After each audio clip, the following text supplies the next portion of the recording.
Welcome to the Captain's Run, a huge episode planned. We have Connor Watson join us from the Blues camp. We've got the great Justin Horo also join us as he does weekly, and we've got plenty to talk about. I mean, it does not stop. It's rugby league. It's the greatest game of all. Origin is just around the corner. It almost feels surreal. You know, we've been talking about our predicted 17, our predicted squads for so long now. And here we are. We have arrived at game one up at Suncorp with Queensland.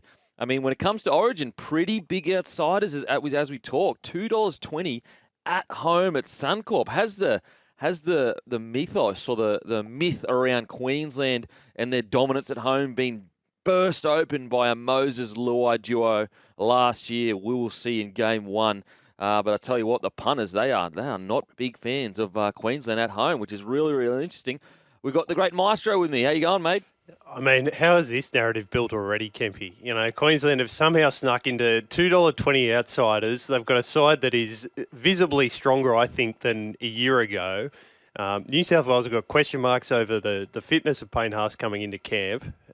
Just narrative is all there, building for a game one ambush. Oh, mate, I don't know about that. Maybe very lucky to be able to string a team together. I was surprised we actually got 17 on the field, mate. Very, very, we're under the pump.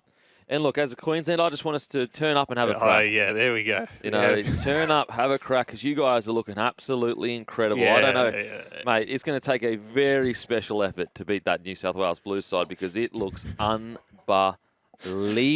What a team. So tough, so scary. It's all those things, those New South Wales Blues. So hopefully our boys can just go out there and get through the 80-minute game. That's my hope. That's fingers crossed. Fingers crossed. On the show today, Garvin set to leave Tigers before June 30. Reports this morning the young half has been given permission to negotiate with other clubs. What does it mean for the Tigers season? Is the draw fair? Roosters up in arms about their schedule over the Origin period. Okay. Justin Horo will join me in the second hour to talk State of Origin teams. DCE, he's been talking to the Roosters. He's also talked to the Dolphins about a move in 26.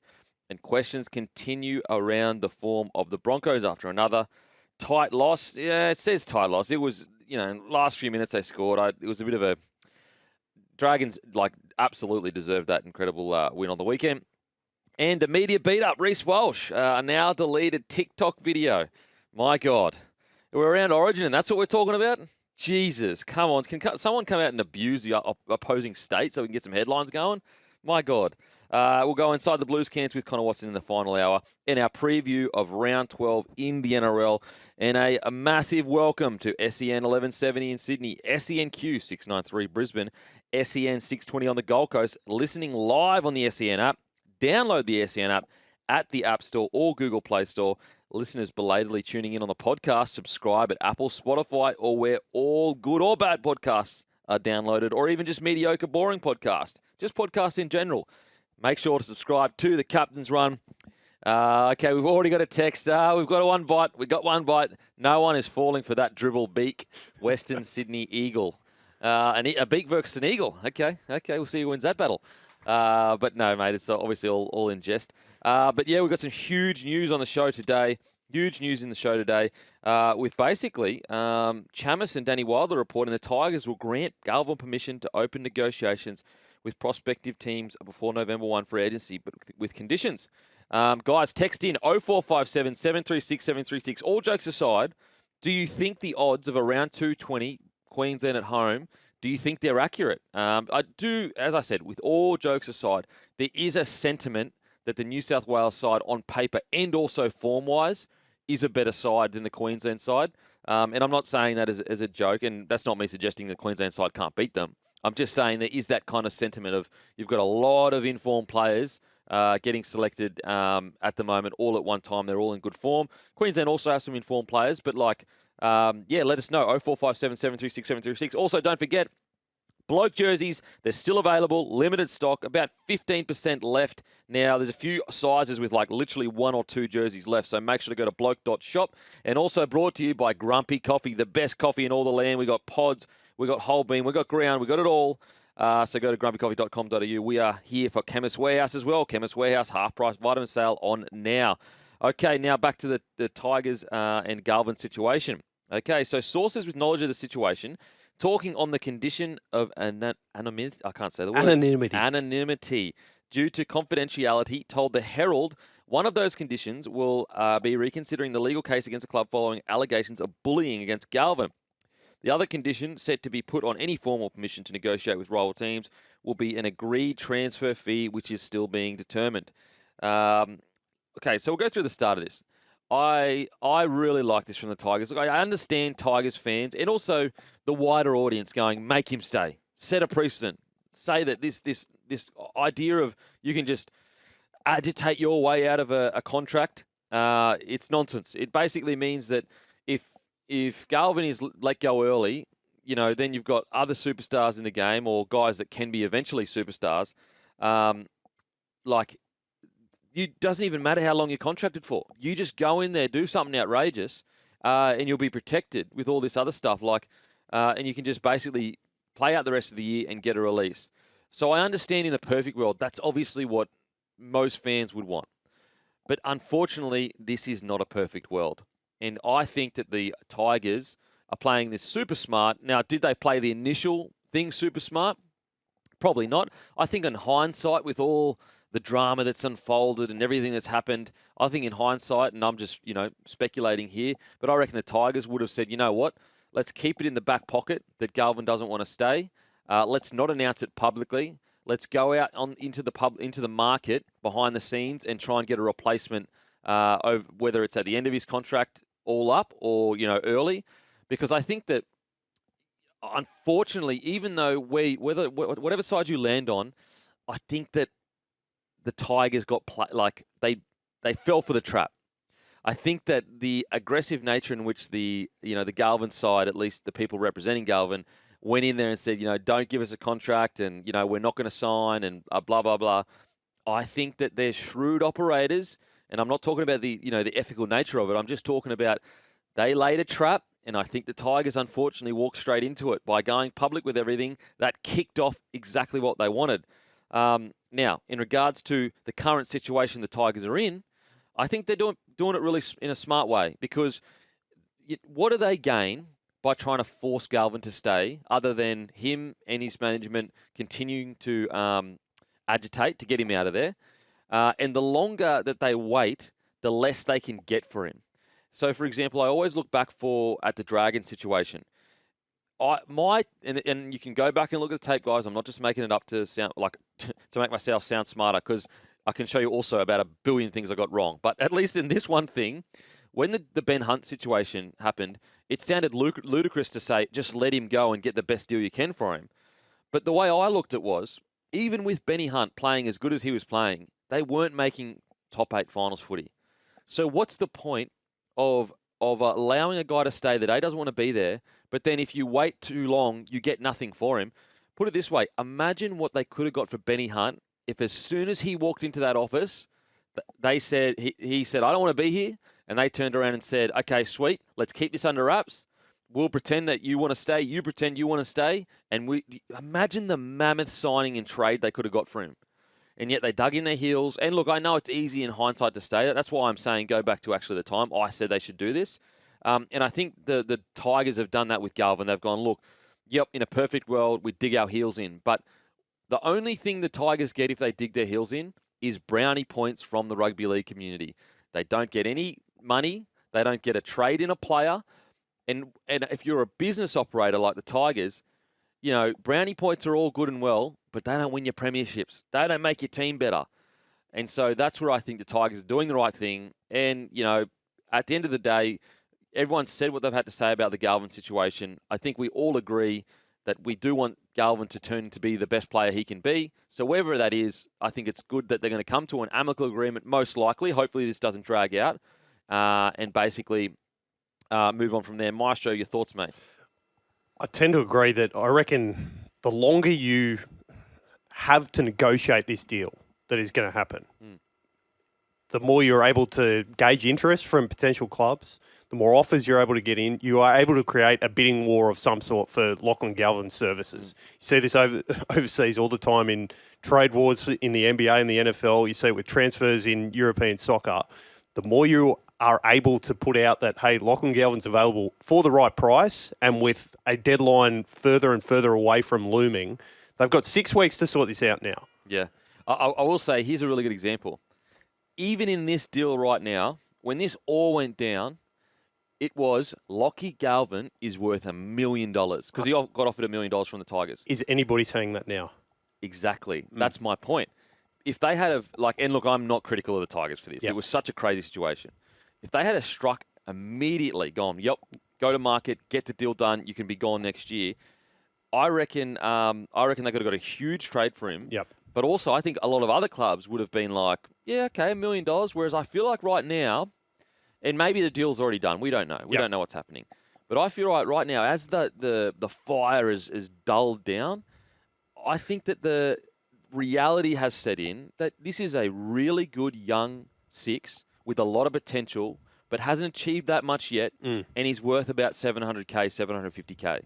And so that's just almost, that's to drive the point home that the longer you wait, the less you get in return for a guy like Lockie Galvin. 100%. And, the Tigers were looking a more attractive place to land for prospective players that could potentially end up there. Yeah. When this all began 3 or 4 weeks ago. Now there's a little bit of colour around it. Now there's, they haven't been playing the best footy over the last few weeks. Is Jerome Luai playing to the best of his ability? Are the young guys there all bought in on the same page? All those narratives start to be dug up a little bit. So you're going to be challenged to find players that are willing to go, particularly at this stage in the season, particularly when you're looking at the two clubs. Now, that's why I think the Eels are favourites to get him, because the two clubs that are being put forward by Brent Reid and Michael Carianis this morning on Code Sports are the Bulldogs and the Eels. The Bulldogs in such a strong position, competing for a premiership. The Eels suddenly, things are looking a little bit more uncertain there, and you could argue the Tigers could potentially be closer to a premiership. That's the reason I reckon ultimately they'll be able to put it together a better offer. This is a famous last words. This is the famous last words, and I'll probably eat my words.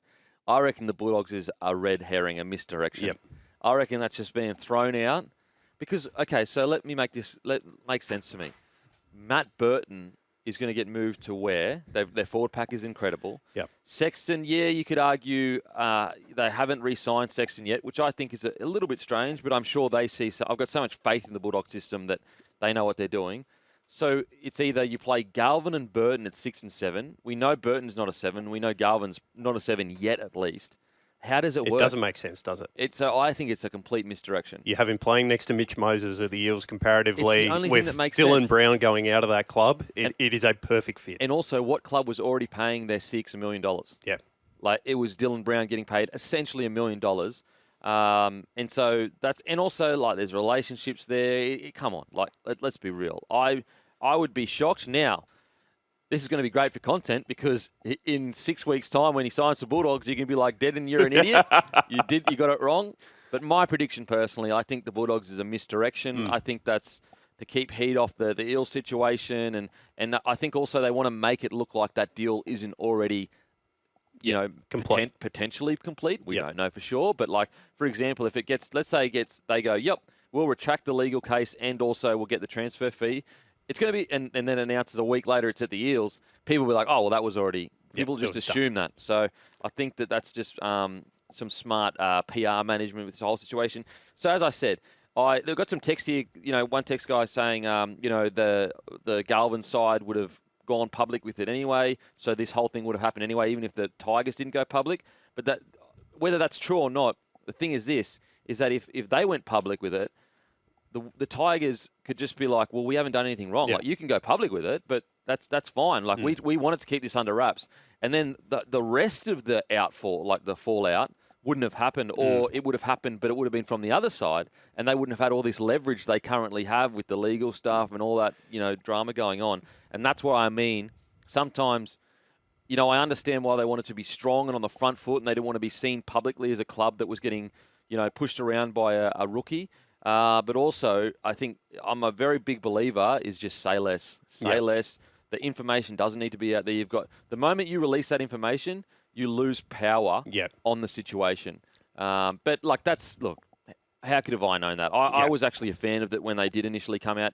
Could I ever, or could have the Tigers ever predicted it would have ended up Yeah. where it got to? I don't think so. That's hindsight talking. In regards to currently, I think that I think the Tigers are doing. This is smart. Yes. This is smart. Can I ask you one more point on this? To protect clubs from this sort of situation in future, and Peter V'landys has talked about it at the start of the year, should the NRL be pushing to limit how much guys can make at a new club when they push for a release from their contract in this situation, right? Lockie Galvin was set to be paid about 300, 350K next year. He's going to get, I think, a significant amount more than that wherever he lands. Yeah, I've always been a big believer, mate. If you ask for release, whatever contract you were on, you should only be able to get that in the next club for that year. Yep. So if Galvin was on 350 next year, Can back end that at the new club? if you want, whatever you want to do, that's up to you. Yep. If you want to do that, that's fine, but you've got to take that risk. I've always been a big believer. If you leave a club, let's say you were signed till 2026, 25 and 26, and you only had 26 to go, but you wanted to leave at the end of 25 season, you should only, in that 26 season, you should not be able to earn more than what your contract was before. Because if you're leaving for these personal reasons or, whatever it is, then the personal reason should be the number one motivator. Now, granted, do I begrudge players that get more elsewhere now? Well, of course not, because the rules don't say that. So if you're a player and a player manager and the rules don't say that, why would you go, we're going to be the noble ones and get the same? You'd work within the rules. But I think the RLPA should actually be a big pusher of this because, yes, it is always good to be on the player's side, but at the same time, you want to hold players accountable as well. You can also protect the players the other way. When you look at players that are signed to contracts and then basically shifted out by clubs once they fall out of form, So and also, it protects players that genuinely left for personal reasons, There's a lot of players that get released that go to other contracts for less. But because they get painted with all the same brush, it happens. So, look, hopefully that this will all end well. Hopefully, fingers crossed. There's one more. Oh my God, Kempy, it's Origin time. No one gives a toss about Galvin. Move on, bro. That was breaking news literally today. What are you talking about? Okay, we're gonna head to a break. After break, we've got plenty more to talk about. There's also just recently breaking news about potentially Api Coruscant and maybe some demand from Perth. We can talk also about the impact of Perth and PNG coming in the NRL. We saw what the Dolphins did to a lot of negotiations. This is going to be like that on steroids. Stay tuned. We'll see you on the other side. Welcome back to the Captain's Run, brought to you by Grumpy Coffee. Grab your Grumpy Coffee today at grumpycoffee.com.au. And also celebrating National Sparky Day, thanks to Klein Tools, supporting the trades since 1857. Wow, 1857. That's incredible. That is absolutely incredible. Klein Tools. Now, speaking to the Telegraph this week, Nick Politis teed off on the Origin schedule. He said, it's hard for us to understand. Normally, we get at least one or two buys to soften the load having Origin players. We're going to feel the impact this year more than any other club. It has got to be a fairer system where the buys are shared around more evenly during the Origin series. The Sydney Roosters, Bulldogs and Seagulls have been heavily penalised in a farcical situation as being the only three clubs that lose all their Origin players before the three Origin games. The Roosters have equal most Origin players with 5, Angus Crichton, Connor Watson, Spencer Lenu, Robert Toya, Lindsay Collins. They play Cronulla, no Origin players. The Knights, 1 Origin player. And the West Tigers, no players, with their 5 stars in New South Wales and Queensland side.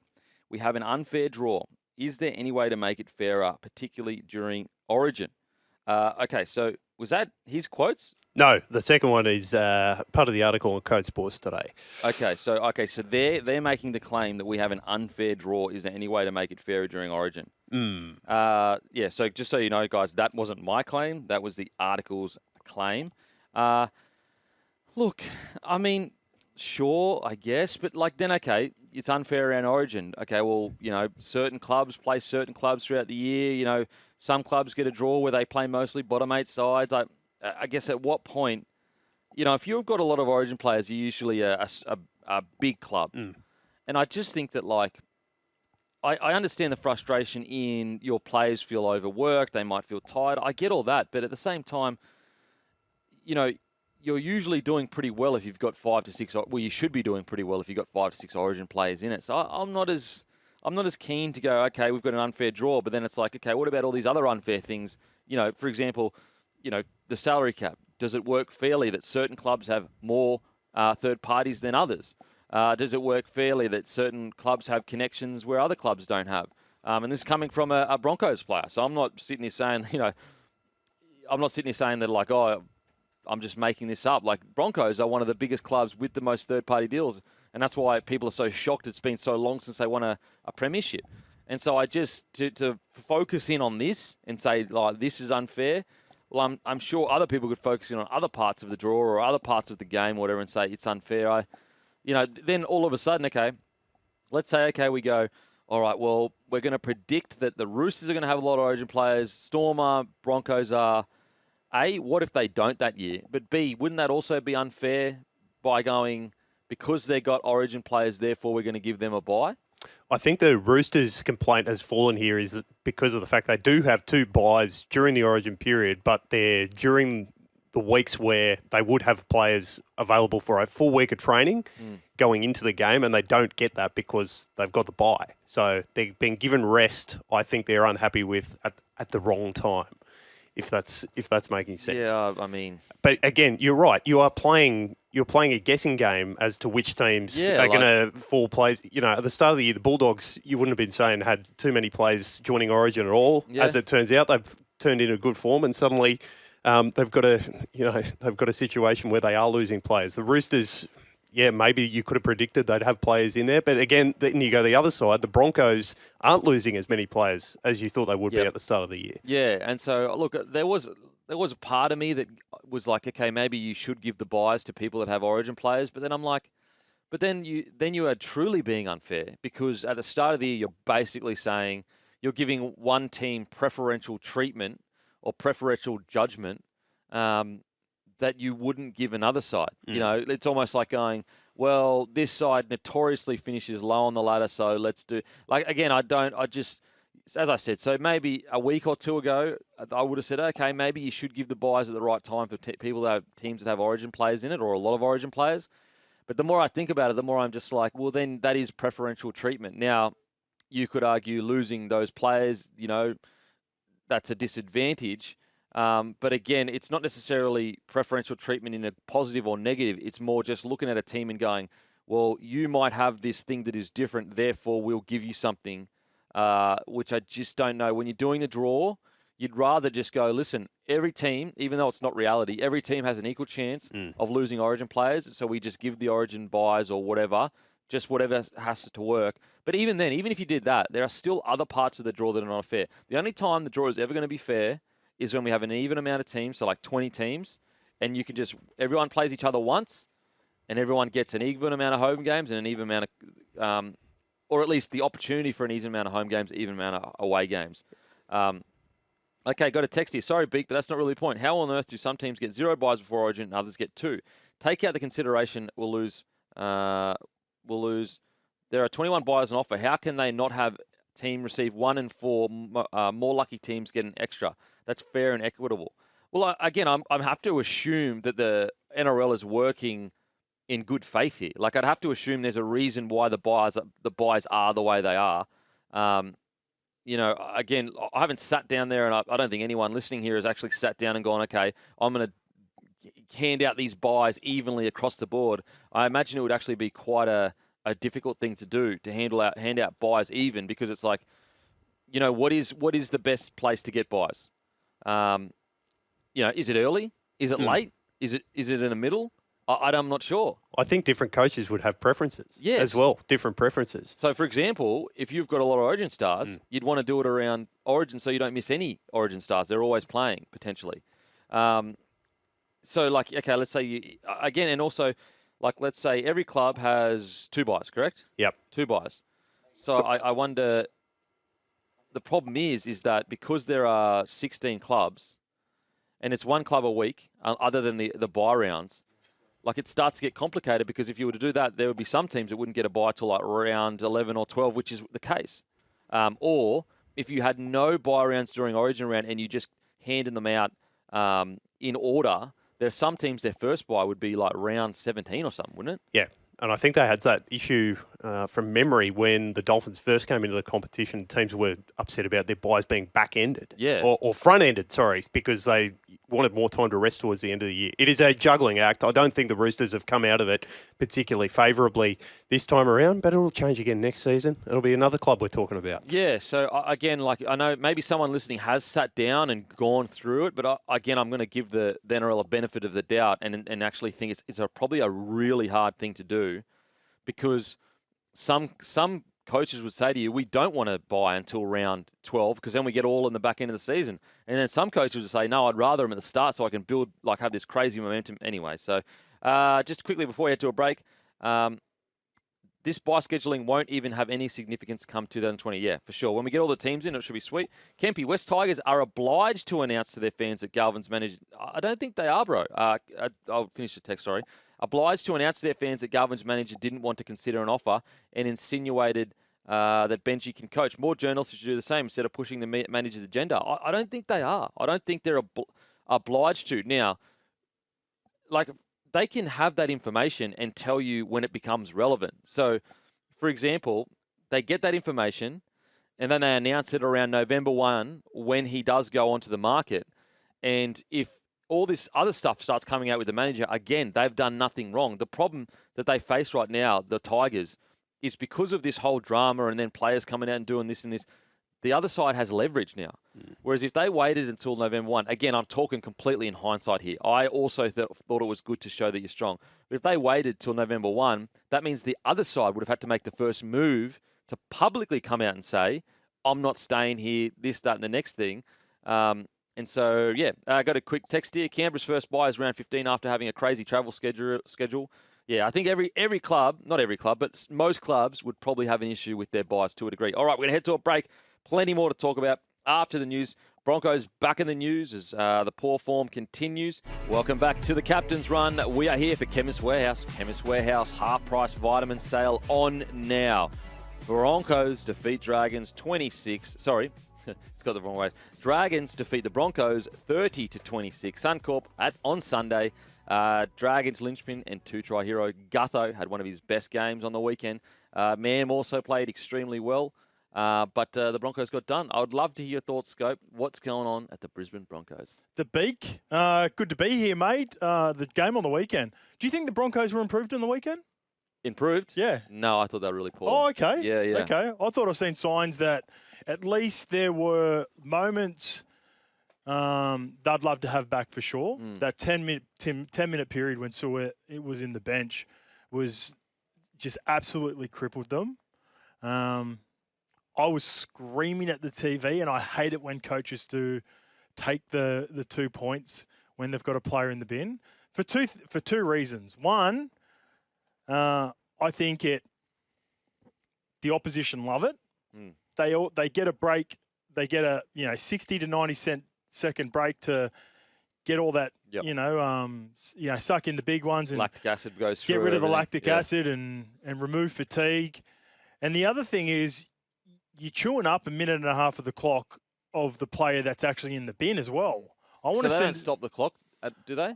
No, well, don't they? I'm pretty sure the 90. It's like a normal 90-second clock. Oh, it's in the 90-second kick clock in that. Yeah, to kick the goal. So I think you get afforded that 90 seconds. Yep. So yeah, I'm just keep the pressure on. I think they sort of just dropped off during that period. They showed some fight after it. Just with their 2-point thing, it also doesn't make any sense. Like, I get it if you're the Dragons of 2010 that you're winning game 6-4. Mate, the Dragons and the Broncos are not winning game 6-4. So, like, why go for 2 points? And the way that the comps played out in the last 2 or 3 weeks with teams just getting run down. Yeah, so it's like, you're not going to win. Like, that's... Yeah, it didn't make any sense. Apologies, mate. Keep going. But yeah, back to the Broncos. I thought there were some signs of improvement compared to last week. I've watched a fair few people talking about them over the last couple of days. I think I was watching 360 with Braith and them talking about it. I don't think they're that far away. It's weird. Like, there's just like a little bit they've got to find in their game, and I reckon it's at the moment now with all the noise, it's definitely mental for them, and they need to get a couple of wins. They've always been every team is. Every team loves playing on the front foot, getting confidence. There's so many confidence players in the competition that can go from a 5 out of 10 to a 7 or 8 out of 10 if the team's flowing. So I think they're closer than what people think. And Yeah, maybe get a few troops back. If they can strike up a couple of wings and then get Reese and Benny Hunt back, then they could be a pain in the backside for a number of teams at the back end. I think they're going to be a pain in the backside regardless because we know their potential. I guess my biggest concern is it's not talent. It's not even really fitness. It's a mentality change that I think that they need. And what I mean by that is like, so they've got all these headlines about, getting hammered all week. They came out and made 3 errors in the first 10 minutes. And you're just going, boys, at least, one thing we always used to say at the Bronx, and look, I'm a nuffy nobody, so it's like, it is what it is. But it always used to be like first 5 to 10 sets, complete. 5 or 6. Yeah. 5 or 6 most times, yeah. Just complete. And I just get worried when I see Adam Reynolds coming out of his own end on the 5th tackle, getting Paddy Carrigan, another senior player, on his inside shoulder on a 5th tackle instead of just kicking it deep and defending. And I worry that that's it. Like, that says to me, because there's no way Reno and Paddy do that. Because like initially I was thinking that the playing group is not following Michael Maguire's direction. Yep. But there's no way Rennie and Paddy are doing that unless that is the direction of we attack from anywhere. Like, and that's where I get a little bit concerned where I'm going, you've been hammered all week and yet we can't just come out and play a bit of conservative footy the first 20 minutes. Just any time that we do, we towel teams up. And that's where I get a little bit worried that maybe this playing roster is just not in them to play high percentage footy. They're not capable of it. Yeah, like they are just truly, and that's probably why they did flourish a little bit under Kevy, because he's all in on that attack stuff. He is all in. There was 0 reins being pulled. Literally 0 reins. So that's the one where I worry. And also, I don't think Mike, like, what's weird, because after the game, Michael Maguire got in the press conference, and he was essentially defending the spreading it from their own end, and because Journo asked him, you guys are coming out of our own end, you'll just spread it. And Michael Maguire was like, well, we made a lot of meters sometimes coming out of our own end. And it was like, well, yeah, of course you do. That's the risk you play when you spread it. It doesn't strike me as him actually believing that, though.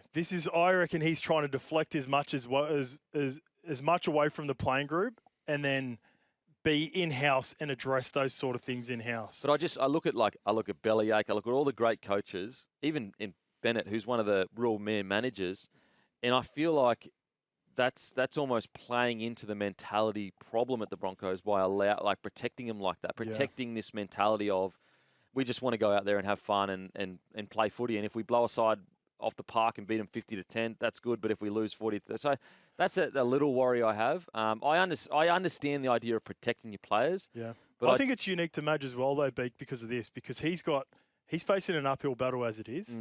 He's the first, New South Welshman to go up there and coach the Broncos. There will still be people within that building that would be Kevy people or at least Queensland people that wouldn't still have their hesitancy on Madge. So I think he's doing his best to sort of like shield the players as much as possible to obviously have their support because he's got such a big task. Yeah, look, I think there's a happy medium. I think that there's you can obviously go way too far and just throw the players under the bus.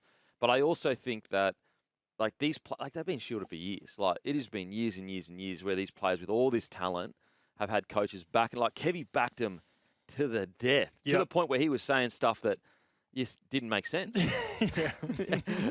And I'm not having. I love Kevy, but that's how much he backed him. Yeah. And in the end, he got ousted after a review. Yeah, to a fault, right? To a fault. He backed him, yeah. And so I feel like there's got to be somewhere in the middle. I don't want Madge of 2014 that's bloody...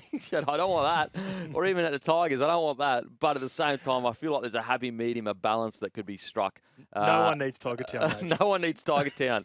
Oh, no. We're going to head to a break after break. Plenty more to talk about. Get to your text. Welcome back to the Captain's Run. Got some texts here. Dennis, Broncos fan, and seeing a player get sacked for liking social media posts. Do you agree with the club not sacking Walsh for something much worse? I mean, I think in regards to obviously the Tapua one, my understanding, and I don't know the exact point, so I'm not going to say what it is, but that it has been reported there was other things going on with Tapua before the liking of the post. And however, I said on my Monday podcast, regardless of his, other stuff that happened or whatever, I do think that the Broncos and Martin maybe a joint statement that kind of clears the air on this, because even if there is more that's happened, it does look pretty poor that, with the Ezra stuff, with all that stuff, like they one standard, it looks like one standard for one player and not another standard for another. And I reckon a good mutual because if I'm looking at it, it looks like Marty and the Broncos parted ways mutually. That's what it looks like to me anyway. Yeah, it's a tough one because it's that ugly part of the game. Yeah, like if he for was a sure, star. like Reece Walsh and Ezra Mem are right at the start of their careers. They're not playing their best. Well, Ezra was good on the weekend, but they've still got so far to go. Yeah, Marty's not a part of the back end of their or the back end of their plans or the start of the plans. Sorry for Madge. And it's just not a great look, regardless. You know, like you're trying to build something up there at Brisbane. I know it's only a like, but it's a like undermining what the coach is trying to change. Yeah, Specifically at the team that you're at now. So even though I thought sacking him was super harsh, see, I don't know. I still didn't like it from Marty though. Yeah. Oh, absolutely. I think it's he's way too experienced to do something like that. and like mature, right? Yeah, to absolutely. do something. And so I mean, it definitely is not a good look from Marty. I just think that what looks bad for the Broncos is that like it looks like if you're a gun, there's certain rules for you. That a level of acceptance of what you can do wrong. Yep. And if you're on a bit older and past your best at your career, there's less we'll accept. But I don't actually think that's happened. I personally think that this has been going on for a while between Marty and the Bronx. Yep. And I think it came to a head. And I reckon they mutually have gone, mate, this isn't working. Let's just part ways. And I don't think it's as much as Broncos just going, you are gone, you're sacked, see you later. No cash for sure. No There's a settlement, right? Yeah, exactly. Yep. I reckon they've gone, look, mate, here's all these other stuff that's happened. Because put it this way, if the Broncos did just go, you're gone, he'd sue him. Because for liking a post, let's say the only thing he did was like a post. For sure. You can't sack a bloke for that. So I think it's a mutual parting of ways. And if he liked that post and go into the context of if he did like that post, he believes that way about Madge. He's 5 years old? Yeah. He's probably not enjoying his time there anyway. Nah, no way. So if he can find a reason, and if this becomes a reason for him, like I said, it'll be a settlement. Yeah. He'll probably get, would you say, maybe 50% of his contract, maybe just a little bit under. Yeah, depending on how much he's on, to be honest. And then he can go make a move and potentially either go to the Super League or find another club. Yeah, and he'd kill in the Super League because he's still playing some decent footy as well. I think there is some other stuff that's happened earlier in the year. I've heard a couple of stories as well which myself. Obviously I don't want to confirm. Yeah, like it's secondhand. It's not. It's one of those things where you're not within the building, so there's no point in say it. So I think it was mutual though, but I do think the Broncos and Marty, it'd be good to have a joint statement when it's all said and done to ease the worries of the fans. We're going to head to a break. After the break, we've got some Origin chat. Stay tuned.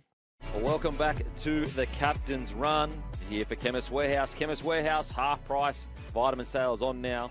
Got a text here. Come on, boys. You guys are now in the media, the cover-up. What do you know about the Broncos is not acceptable. Release what you know or don't say anything. Bizarre behaviour. I'll tell you what, mate. Go and listen to Satsy and the Rats show.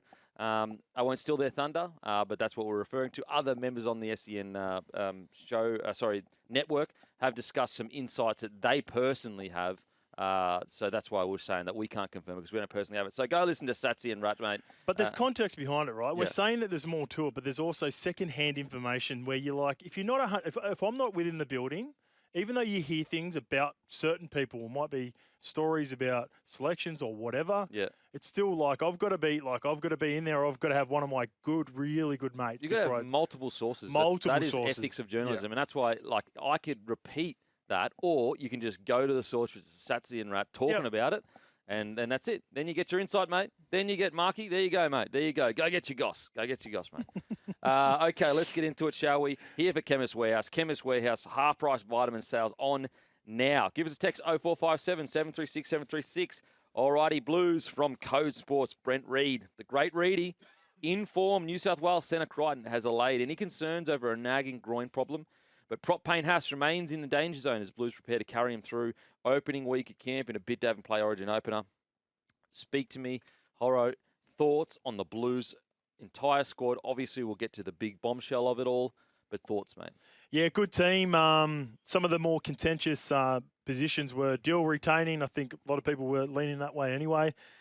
Zach getting the nod over Turbo, I think, is a huge one, and that was my pick. Mitch Moses to partner up Nathan was also another one of my picks. But the big one and the non-inclusion is Terrell May. I didn't see Max King coming.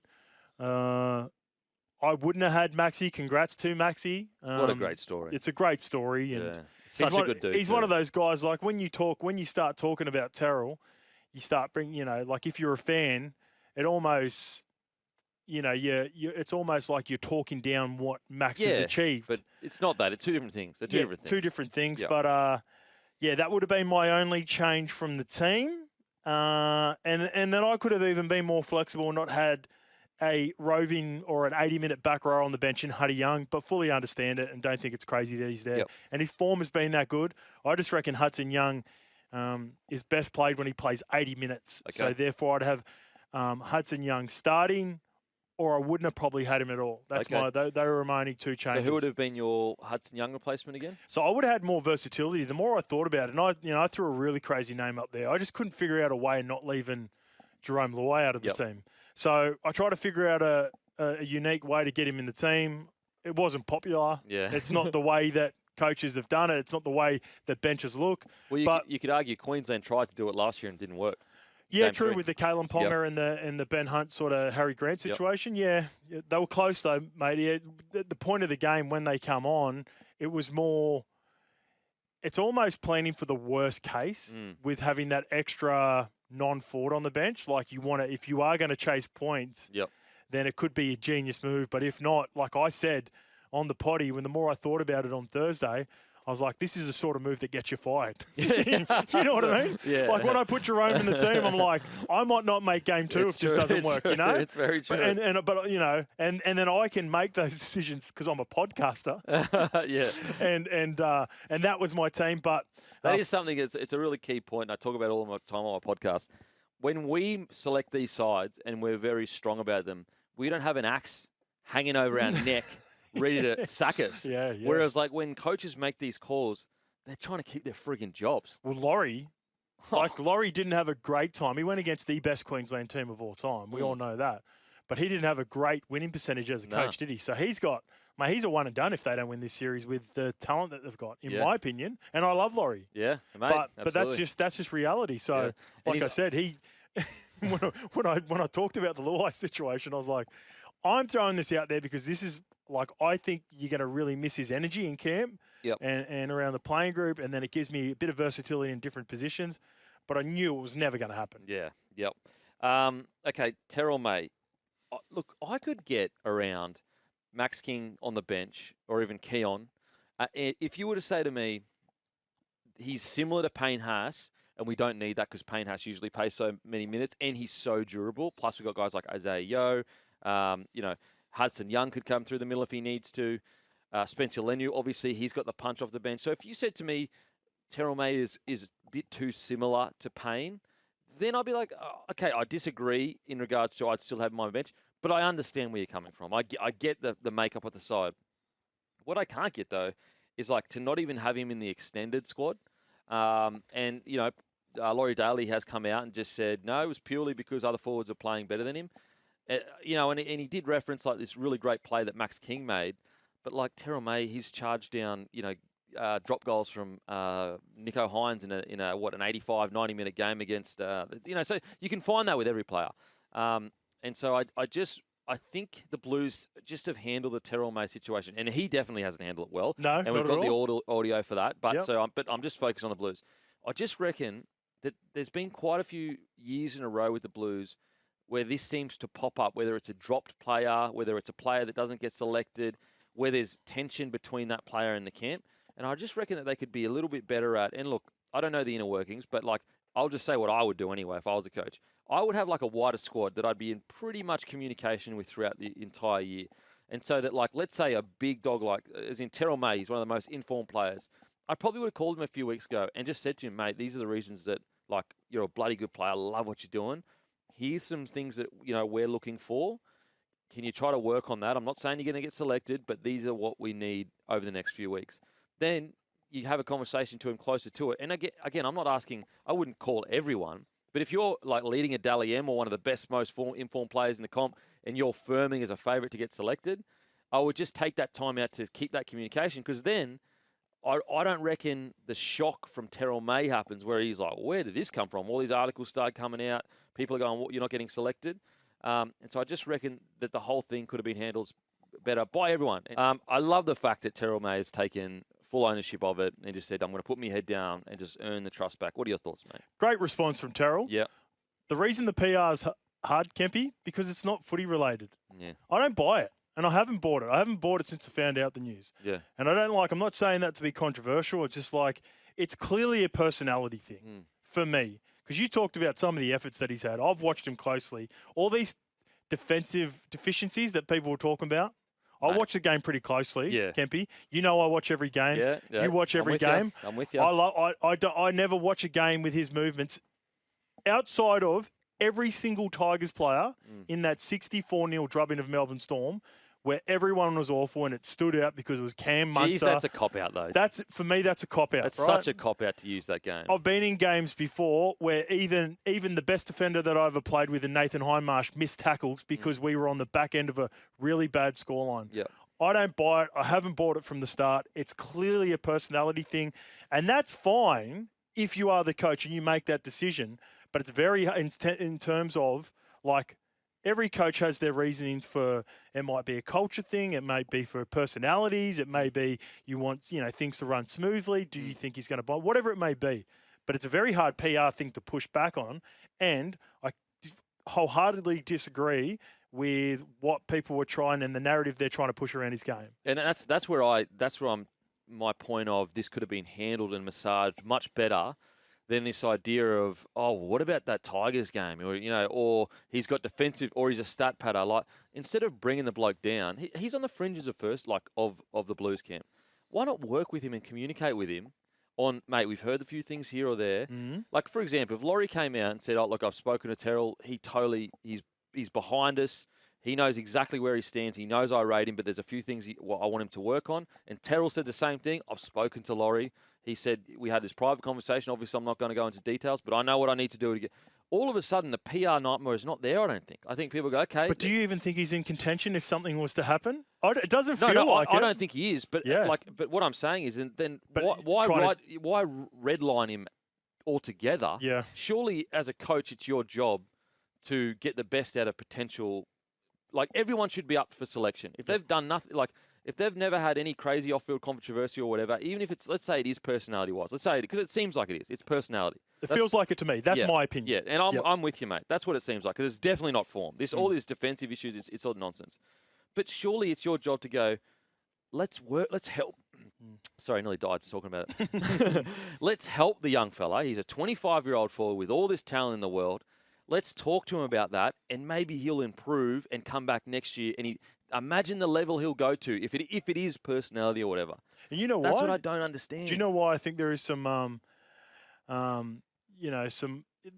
could be a path that Laurie could go? Is because he's clearly learnt already from a mistake that he made on Thursday. When I seen and heard about the original snippet, and then I heard that there was more, and I got more details on it, I'm like, come on, Terrell. Like, I believe that you should have been in the team, but then I'm also like, there it is. That's why. Like, those sorts of comments, being on, having a platform and doing those sorts of things, even though the game is progressing and there are going to be more versions of Terrell May in terms of and the Reece Walshes where you're going to be doing online stuff, there are still a lot of people old school that just have no idea about that world environment. Yeah, absolutely. They don't live in that world at all.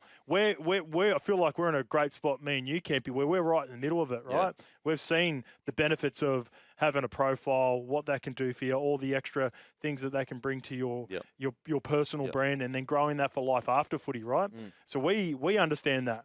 The OGs don't. No. The OGs didn't even have like Bebo or MySpace, yeah, right? Mate, I'm with you. So that's what you got to consider with all this. And I think that's a great shout, mate, because he's clearly understood that has been taken out of context in the wrong way, but also been, I guess, sympathetic to the people that have been, off him for that video, and at least come out and apologised on the on the Lawnmower Instagram page. I'm just a big believer in communication solves a lot of I feel like this all could have been handled better from everyone. You know, Yeah. if Terrell has something to answer for, I think internally the Blues also can go, okay, could we handle that situation a little better? Could have we been in communication? Because if Terrell comes out and says, mate, I'm behind the Blues all the way, and we've spoken to Laurie, and I'm going to work on those things, everyone's on the same page. You know, he's backing us, you're backing us. So, like, it's very hard for the audience or, you know, Blues fans to be angry at Laurie and Terrell if they're both on the same page. Yeah, You know, that's it's fair. a united. Even if Laurie isn't going to pick him, at least give him the opportunity to improve the parts of things you need to improve. Whereas I think right now Terrell doesn't know. He's probably sitting there going, "Well, I don't know what they want to improve." So, it is what it is, mate. I tell you what. Oh, Origin Rugby League. Origin Rugby League. I got That's just a big one. Yeah, and like people were split on it too because, you know, he's got, even though sometimes you don't need communication, like he seems like a pretty switched on dude, right? absolutely. He is. seems like he's aware. He understands the temperature of the Yeah. room. Yeah. There's also a part of me, and this is just looking at him from an outside in, that an outsider looking in, that he's not super phased by a lot as well. Yeah. He's also been, you know, and even going back, and this is, I reckon, a huge part of it as well. It's talking about openly about the Roosters situation. Like if you're looking at those things, and this is why I keep going back to it. This is why, and I've watched him play. I'm like, this ain't form. Yeah. This is it's just- definitely not form. It's definitely not So- form. And look, from Laurie Daly's perspective, because you don't understand the Twitch, the streaming, the chat, the fact that he's just talking to a mate as if he was in private, and that's the new age of media. I can understand why Laurie reading those comments would feel offended. He's bled for that jersey. sure. He's bled for it. Sure. The old school guys, and that's where the disconnect kind of comes in. Got some text here just to leave. Hey, Kempy, you should be coaching Australia. You seem to know everything about everything. That's from Joel. We'll leave you on the break. Welcome back to the Captain's Run, brought to you by Grumpy Coffee. Head to grumpycoffee.com.au. Grab your Grumpy Coffee today. We've got pods, whole bean, ground, whatever you want. Beautiful. 2 different blends. Absolutely beautiful coffee. It'll get to your house within 24 to 48 hours. Okay, let's get into it. Maroons have been selected, and the bombshell was. Now, just before we get to the bombshell, I reckon, now, this is not as dramatic, but I reckon Corey Horsburgh not being selected is a pretty big story. And it hasn't really been talked about that much. So I want to get your... Because of Terrell. Exactly. For sure, Another right? 4 getting... But we'll get into that. But first, the biggest bombshell, arguably the biggest bombshell across both sides, is Robert Toya's selection. We've got Billy Slater here on audio. Things change all the time, and you know, we had some things happen last night that were out of our control. So you've just got to sit down and you know, I've always said, you know, you wait until that selection time, you get all the health reports, and then you build Queensland's best team, and that's what we felt we've done. Robert Toya, I've been watching him closely, you know, not just the stuff that he does with the football, but he's got great principles in his game. I know his coach at the Roosters has got a really high opinion of that part of his game, and I think he's a world-class centre.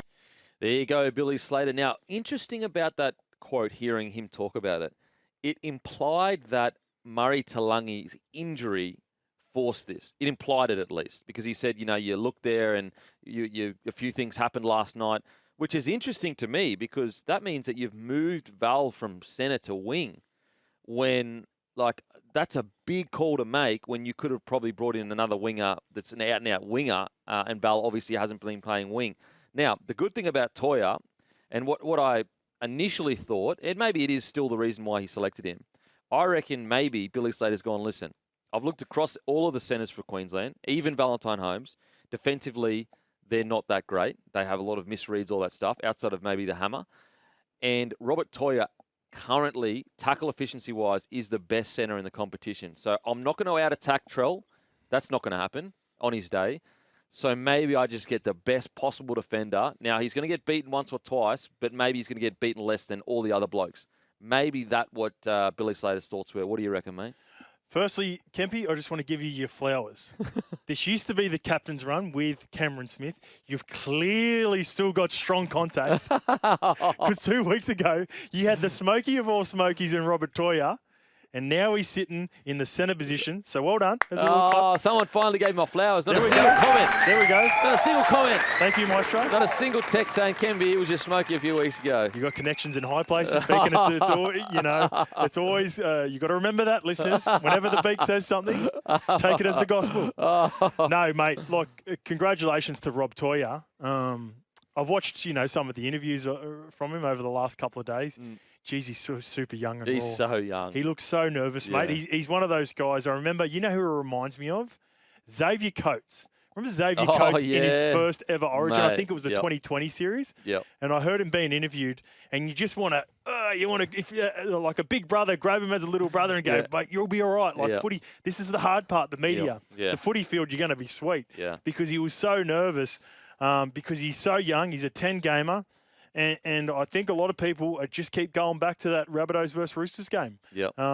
where he marked up against Latrell and did a decent enough job. So I know that's not the only reason Yep. Billy selected him. There has been huge raps on Robert Toya now for years. Yep. He's gone through a couple of injuries. He's obviously been given the tick of approval from Robbo. You can tell that Yep. that Billy's had lengthy discussions with Robbo about Robert Toya and what he can provide. And I'm looking forward to it. This is such a huge challenge. Latrell Mitchell, left centre at Origin level, and we've only we only seen it last year in Game 2 where he was just outstanding. And he's much fitter than he was then. Way fitter. Yeah, way fitter now. Yeah, and in such a better space. This is a huge task for him. But all the best, young fella. Let's mate. go after it. And just look, expect chat, expect a lot of niggle. As soon as Latrell gets your hand on your Robert Toya, he's going to rough you up. Yep. It's happening. So just get your head in that mode. It's going to be a rough and tumble night. Was it Jaden Sewell was on the right last year, back row, and then in Game 2, he roughed up. I think it was either Jaden Sewell or Jeremiah Nanai. I remember watching it, and he got a couple opportunities where off the ball he just picked him up. This is a back row, Kempy. These are back rowers, and it picked one of them up in the back and threw him on the ground. Yep. And it's like, So it's so like. I'm so excited for him, but also there's a part of me Oh, mate. apprehensive about the whole thing. It's I was saying on my Monday podcast, it's like he should get filmed for World's Most Dangerous Jobs, and that's marking Latrell Mitchell. And so, because marking Latrell Mitchell is the most dangerous job in rugby league. Right now. Because you One-on-one, yes it you is. don't know what's going to happen. If he'll rough you up, he'll gash you. He's incredible. Marking Latrell at fullback is easier. Yeah. One-on-one centres with premier players inside him. Yep. The difference between the South Sydney Roosters matchup is Latrell didn't have Mitch Moses and Nathan Cleary inside him. Yep. And also, and this is another part that I only thought about today, Angus Crichton plays club footy with Rob Toya. So how much information or at all, or does he even need to give to Latrell to help expose Rob Toya? Yeah. I always think about those things when it comes to Origin, mate against mate, state against state. Angus Crichton, Wally Lewis medal winner, he wants to go back-to-back in series. He wants to have a strong series for New South Wales. So, well, I look at the Blues side, and they've got the meter eaters. If I'm just camped down Queensland edge, I'm just getting Critter and Latrell early ball. Stuff all the out-the-back stuff. I'm just quick play the ball, spin it to the edges. Because Critter actually has had the best success against Hammer, at least I think it was in Game 3 last year, where he had, or maybe Game 3 or 2, he had a lot of success against Hammer. So I can't wait to see what style of rugby. Whereas with Queensland, I reckon they just need to be so fast. Just almost like Melbourne Storm style of rugby league, the Queensland side. Okay, Now, in one of the bigger bombshells, Horsburgh not kept in the side. Now, I was quite shocked at this, but there were some comments saying, no, Fodawaker is a much better front row. I'd love to get your thoughts, Haro, with Horsburgh not being in the side. He's a part of the Raiders. They're sitting equal second right now if you include their bye. He's got Mongrel. What do you reckon? Yeah, the Bra was a part of my team, but the more sort of just, let it sit over the last couple of days and think about the style of player that not only Billy Slater was himself, it's some of the decisions that he's made over the last couple of years. There have been players, and not to say that Corey Horsburgh is a like for a David Fafita, but those two players can come up with, because even Horsburgh can come up with a well play and offload. Great offload. But just also a couple of errors too, right? Or put people under pressure. And the way that I think that Billy's looked at it is he tries to remove any of that. I feel like this Queensland team will be looking at this New South Wales team and going, look, we need to regain the series here. We can't afford to beat ourselves. Yep. And that's why I think he's gone Ball with in play, no errors. No errors. Fatigue the bigger forwards in the Blues and backs. So that's where Lindsay Collins and probably Mo Fotuaika have come into the team. For me, I know Lindsay Collins has done a great job. He wasn't a part of my 17. Yeah, I would have same. had maybe Horsburgh and Lindsay Collins spot, but tried and tested. Yep. Had a huge series only 2 years ago. Usually delivers in Origin. Billy knows obviously. what he's going to get Yeah, from him. yeah. So that's why I think he's gone with Lindsay Collins over Horsburgh.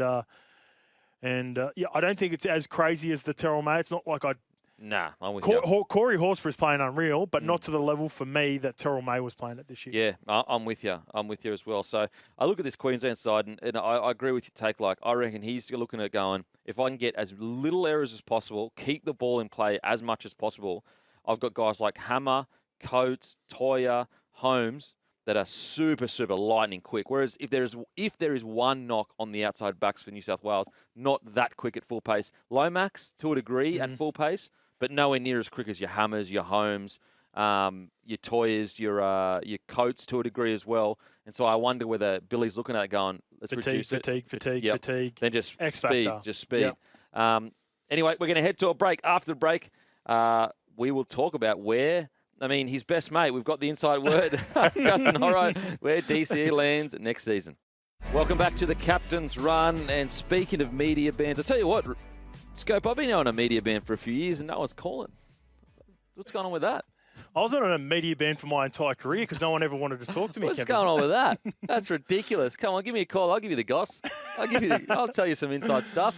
But we've got some media bands. We've got Big Trelly Mitt. Got Spencer Leniu. I'm a big believer of let's promote the game and all that stuff. But I feel like if you're Latrell, I feel like he's at a point where he's like, listen, you guys have used my name for long enough, for years, like a decade. You put Latrell Mitchell on the headline, you're selling papers. So I get where Trell's coming from. He goes, you know what? I'm just focused on playing good footy, get me head right. There's plenty of other players that can promote this game. Don't make it about me. You know, it's funny, like a lot of Latrell haters are always like, oh, he always makes it about me. And then when he comes out and he says, I'm on a media ban, you're not promoting it's like, you can't win. Trell No, you can't win. The Spencer Leniu one, I can also understand that due to the nature of what's happened recently. What are your thoughts on the whole situation? Well, Latrell, I don't even know why it's an issue. Latrell's been on a media ban all year. Ugh. So, people are bringing it up and feel like they're surprised. I know Origin is the pinnacle of our game, but we still have 32 Origin players that can promote it with the head coach. It's a non-issue.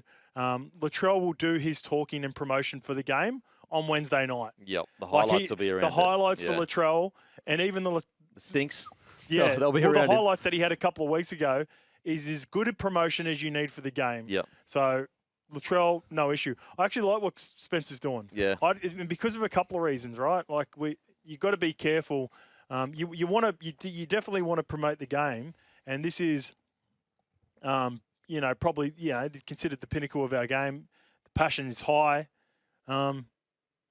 Spencer Leniu, at this point of his career, even though he's been around for a while, doesn't really have the greatest filter. Clearly. Mate, you go back and watch some of those interviews, like ruthless honesty. So whether you agree or disagree, he's telling you how he thinks. Exactly, right? So there's a part of me, if I'm part of New South Wales, it's not no less about giving ammunition to Queensland. It's just like, he'll probably tell you how he feels about all the situations that he's been in, right? Yeah. So it's about protection of the player, and I'm happy because, again, when it comes game time, Spencer is going to do his talking on the field. Yep. And I think, Blues fans, don't get me wrong, I'm sure Trell he's still polarising. I get all that. But last year, I think a lot of Blues fans, when he came in and did what he did, went, oh, that's our Trell. Okay, yeah, we're a bit harsh a lot of the time, but he's our Trell when it comes to Origin because he's that dog in the middle. Just quickly, what do you reckon in Sportsbet? Put a market on it, please. Oh, well, any other agency as well. What is it paying for Trelly Mitt to get in a push and shove with an opposing player? Oh, unbackable $1 on all platforms, on all agencies. You close the market? Close the market. And if you give me $1, I'm going to have a little lick. Okay. Responsibly, of course. 0457 736 736. What do you reckon it's paying for Latrell Mitchell to get a push and shove with an opposing player? We'll see. We've got Connor Watson on the other side. Welcome back to the Captain's Run. Look, Joel's back. He said, hey, Kemp, You just worry about your cane toads, mate. We don't need your advice on the Blues. Fair enough, mate. You are correct. As a Blues fan, I probably wouldn't want to hear what I have to say either. So I back Joel on that, the retext. I appreciate it. What about the advice from our next guest then, Joel? Would that be sufficient? Yeah, next guest. That's a great segue there, Horo, because we've got AKA Hot Pirate, AKA Connor Watson coming from the Blues camp. How you going, brother? Hey boys, how are we? Oh, very, very good, mate. Mate, you're in camp again. How's the feeling? Nah, it's been good. I forgot you're a Queenslander until just then. So thanks for that listener for telling you to stop giving advice to the Blues, mate. But mate, don't give him ammo. Oh my God, that is, mate. You make a couple of Origin teams, and all of a sudden we're not mates anymore. Nah, we're mates. We're mates. Just this time of the year, it's hard to be friends with you. But mate, how's the body feeling heading into this series? Yeah, no, it's been good. We just had a session today, so trained this morning up in Blue Mountains. It's been good so far. Like we sort of only been in for 2 days, and first couple of days is just all sort of media commitments, a lot of promotional stuff just for the different TV networks, and then come up here yesterday and just chilled, had a good dinner and stuff last night together, and then ripped into training this morning, and then now got the Arvo off. So got a big sesh tomorrow, and then other than that, it's just plenty of time to chill and just connect with all the boys, and it's been good so far. Yeah, Connor, it's Scope here, mate, and I know you're a person that feels. You're a good person. This is mate versus mate, state versus state, and remove yourself from New South Wales camp for about 30 seconds only, Connor. You must be really happy for your Roosters teammate, Robert Toya, who will be making his debut 10 games into his Roosters career, mate. Yeah, of course. It's credit to Rob. He's only 10 games in, and he's done such a good job that he's been picked for Queensland. So I've said it a couple of times because it's been quite a talking point, and all the media the other day were pretty interested in Rob and just asked about him. But I said, like, you could see from day one when he come in, when he was 16 or 17, how talented he was. And, you do your edge on edge, and the reserve grade side will be running against the first grade side. And Rob would be, out there setting up tries, scoring tries straight away. So you knew that talent was there. Been a bit unlucky the last couple of years with injuries, but the thing that's impressed me the most, like, he come in for preseason this year, it sort of looked like he was going to be our starting center, and just his mentality towards defense and doing the hard stuff. His backfield carries have been enormous for us at the Roosters, and then his main focus has just been his defense, and it's really probably a little bit rare to see that from a young guy who's so good with the football, but to come into first grade and all him to really be worrying about was just locking down his opposition center. So yeah, mate, I'm stoked for him. It's awesome. But yeah, like you said, come Wednesday night next week, he's not my teammate anymore, so I'll have to do a job on him. Mate, last year was a bit of a reset for you guys. You went out to the Blue Mountains, and there's quite a few things changed in camp. Is it the same schedule? Like, have you tried to keep as much as the same as you can this year, do you think? Yeah, it's pretty similar, Dan, and like, it's all schedule, and we've come out to the Blue Mountains again, which is awesome. It's so nice up here. It's just very quiet and peaceful, and not too much is happening, so it just means you got heaps of time to sort of just really hang around and like build good relationships with all the boys. And training schedule's the same. Pretty much all the coaching staff are the same, except Madge when Madge left, I think Cardi went over to coach Hull FC in the Super League, so that's probably the only two differences. Other than that, like, all the staff's the same. So yeah, it's pretty similar operation to last year, and it's been good. Laurie's been really good the last couple of days, and he's a guy who, the Blues jersey means so much to him. He's one of the best Origin players to ever play the game, so it's really cool to be able to be coached by him so far. A lot of the chat, for us at least anyway, Connor, and some of the media has been around the non-selection of Terrell May, and it's sort of overshadowed that the great story of Maxi King, mate. You've over the last couple of days, have you had much to do with Maxi in the past, and how has he been in camp as being the only debutant in this series for New South Wales at the moment? Yeah, no, Maxi, he's a really good guy. I've sort of, what it's like playing footy, Scope. You come across guys and you sort of pretty much know majority of the guys when you've played for a little while. And I've always really liked Max. A couple of times been at just some different like birthday parties and stuff, and he's been there and always had good chats with him. So it's good to see him in here. He's played so well for the Bulldogs. We versed them last week, and he's just sort of one bloke who doesn't stop. He just does all those little things, and versing him last Friday night coming off the field, I sort of thought that. So it's awesome for him to be in here, and because he's a guy who has had a fair few injuries throughout his career, probably didn't know if he'd ever get here, and now he's been rewarded with this opportunity, and I don't think he'll let us down. Yeah, well, you were rewarded too, Connor. Had a huge series last year, mate. You ticked that box of winning the decider at Suncorp. Now you go back up into game one. What are some lessons that you learned or that you can take from the decider last year that are going to serve you well in this game, mate? Yeah, I just think, last year, all the talk was around, like, the Blues haven't been able to go up to Suncorp and win a decider, and I can't remember how long it was, but it was a very long time, and that was sort of the chat. And then, this year it's been, the Blues haven't gone up to Suncorp and won back-to-back games for however long. Like, it's been a very long time since. So I think just looking at that and the opportunity that's there for us to be the first side to do that in a very long time, like we've spoken about that. It's such a big opportunity to go up there, but we also, going there game 3 last year was, and like I've only played 2 Origin games, so it's not like I've had a heap of experience with playing at Suncorp in these games. But just from last year going in there for a decider, you just know how hostile of an environment it is. But even though it is hostile, it's actually a really good environment to be in because there's so much energy in the stadium, and you want to play in those big games with the big crowds and the noise. And even if you're on the other side of majority of the fans, it's still just like really exciting for me personally, but us as a team to go up there and have a chance to just create some history. Mate, have you had an opportunity to kind of speak about your role? Because last year you had Yo off the bench and he went on for Jakey T, and then eventually I think he would move into 13 as Cam Murray got fatigued. That's all changed now with Isaiah Yo obviously starting, Cam Murray not being in the side. Have you had a chance to kind of discuss what your role will be?